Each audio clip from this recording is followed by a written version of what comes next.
Yosude, tell them expatriate a come here.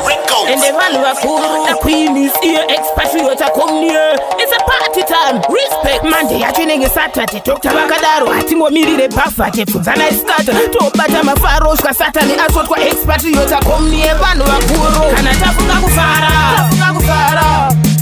Atiende kumba kushika kusendi sendi mafesti chisiya bari tam tam. Atiende kumba kana tafunga kufara.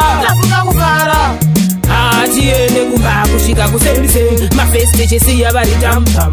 Atiende kumba tisuma peki ali hatu anokokwa kuma pat panditi check tinoroba ma smart member tenge tine koko kazira mangovo saka meno kana mboko tika uyako yema sakwatira naisunzai makuta kunyare iko naisunzai suda kazira chikudu pachikuru chingungu ndengu mirandi mboraita kana tafunga kufara.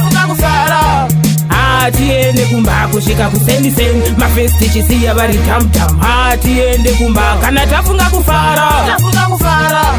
Atiende kumba kushika kusendi sendi mafesti chisiya bari tam tam. Atiende kumba just a reminder shoni rangu vanenge vachiri waina mabebi echibanditi vachiwaina atibisike pfunza kana piku expatriate komande achenenge Saturday Dr. Vakadaro atingomirire bafate pfunzana istata tobata mafaroshka satani azotwa expatriate kom kana tafunga kufara.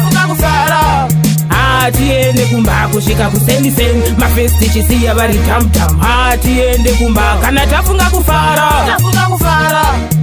Atiende kumba kushika kusendi sendi mafesti chisiya bari tam tam. Atiende kumba tisuma peki ali hatu anokokwa kuma pat panditi check tinoroba ma smart member tenge tine koko kazira mangovo saka meno kana mboko tika uyako yema sakwatira naisunzai makuta kunyare iko naisunzai suda kazira chikudu pachikuru chingungu ndengu mirandi mboraita kana tafunga kufara. Atiende kumba kushika kusendi sendi mafesti chisiya bari tam tam. Atiende kumba kana tafunga kufara. Super Rico.